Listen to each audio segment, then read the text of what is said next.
Thank you guys for coming. Science fiction is best when it holds up a mirror to society and humanity and makes us look at ourselves. And I think certainly in the sci-fi genre, at least on TV, BattleStar Galactica was by far the best example of that. The episode that I like the best is The Hub. And I think that was one of the most exciting pieces of sci-fi television that was ever done. But what I'd like to ask you guys, and I'm going to address this to Richard since he was part of the original cast as well. BattleStar Galactica was unique, I think, in really taking a gritty look at humanity. And I would like to know from you, Richard, why did this work, and what is the legacy of this incarnation of BattleStar Galactica? Such good questions, guys, really. Well, I think, first of all, I mean, back when I did the original, obviously networks didn't understand sci-fi, and they were very afraid of being too edgy, too provocative, too dark, so we couldn't really go into the core story as much. But I think still, you know, this, I don't know if you know the word archetypal. Archetypal is a story structure that resonates with all of us. It doesn't matter whether you like sci-fi, it doesn't matter what genre you like. It taps into a deep part of all of us because we're all on a very similar journey. We're all in a world where we grow up, we get cast out of our home, one way or the other, you know, and we all have our stories about that, and then we wander around the world trying to find ourselves, being challenged, getting thrown into the abyss, trying to crawl our way out, and then we try to, you know, partner up, make friendships, start a business, find our way in the world, and then create a new life. And that little archetypal story structure, that adventure is really very much what BattleStar was always about. We get tested. I mean, obviously in BattleStar Galactica, it's a post 9/11 apocalyptic type of situation, so everything is magnified. Acting, the world of show business is all about taking real stories about people, about life, about politics, about everything, and magnifying it. But that story is something that we all identify with. We all get challenged to find out who we are and what we're capable of doing. No matter who you think you are, challenges bring out the best and worst in you. Sometimes you think you're the hero, you know, if something horrible happens, you're going to rise to the occasion, and then you find on certain days you don't, and you find out that, you know, you can't handle it, and you lose it, and then you have to deal with that. And then on another time, when you know, least expect it, you all of a sudden rise to the occasion and you do something extraordinary. And this show really tapped into, for me, into the deepest part of who we all are. I mean, we all are always struggling with ourselves, with our dark side, with that part of ourselves that we are not comfortable with, resolved with, where we don't feel loved or valued or appreciated. And things happen in life that bring up those parts of ourselves, and we don't want to look at it, we don't want to deal with it. And yet, you know, we're still worthwhile, we're still valuable, we're still meaningful, we still have a place in the world. And I think BattleStar, every character in the show struggled with their dark side, struggled with morally conflicting situations where they had to deal with the core of their being, and sometimes they won, sometimes they lost, but yet they were still valuable. And I think this show mirrored, not only on a political level, but a sociological level, personal level. Everybody in the show, I think somebody out there, one of you could relate to one of us.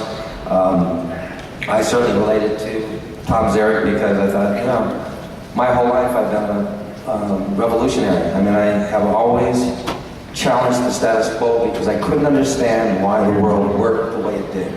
I couldn't understand how grown-ups went to war, how we killed each other, how we would, honestly, good people would end up doing bad things, crossing over the line in a desperation to succeed. I saw a world that was very hard for me to really accept or deal with, and yet somehow, some way, you know, I had to kind of place myself in that world and find my way. And Tom Zarek was a character. You know, obviously he didn't start out being a guy terrorist. He didn't start out being a killer. He started out being a human being that wanted to make a difference in the world. And every one of you want to do something meaningful in the world. And I think Tom Zarek was the same way.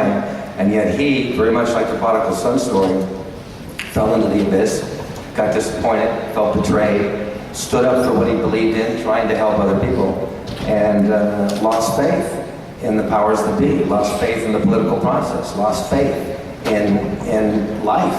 And then what are you? I mean, how many of us live in a world and cannot be angry at what we see around us? And Tom Zarek, I think, mirrored a lot of that.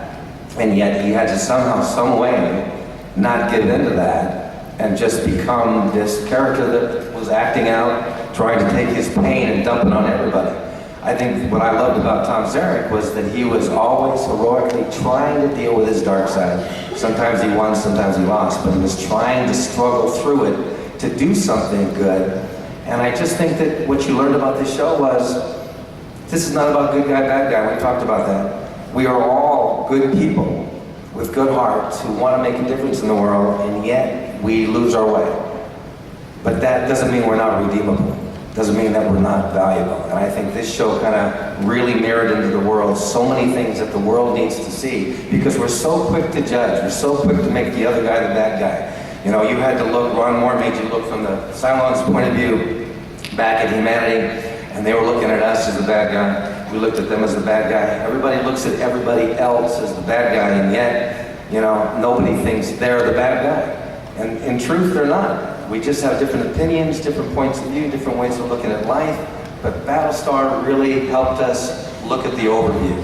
So I just think BattleStar, honestly, was probably one of the most powerful stories for really, honestly, challenging people, awakening people, expanding their consciousness, and making people maybe look at themselves and be able to forgive yourself for some of the horrible things that we've all done, you know, when we've fallen into the abyss.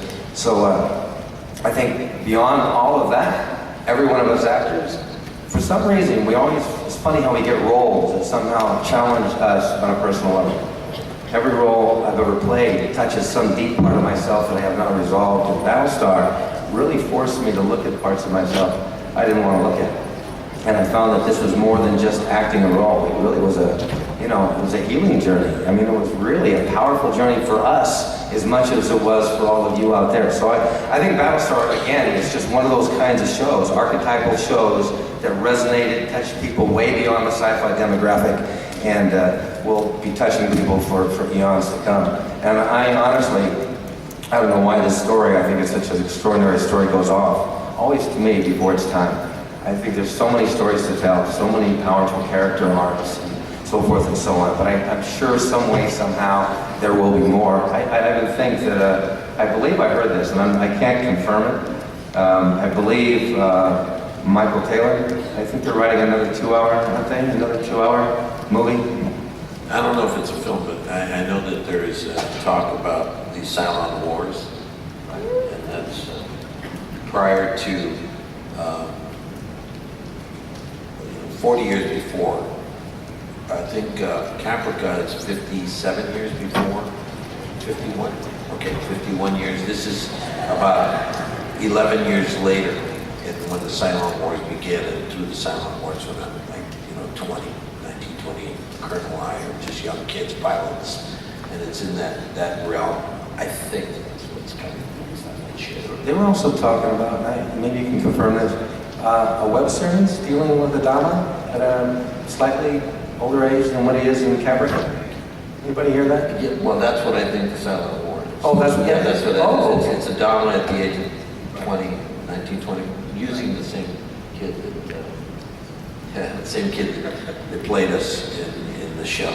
So. We are unfortunately out of time. Please join me in thanking our guests, Edward J. Thomas, Aaron Duncan, Mark Decker,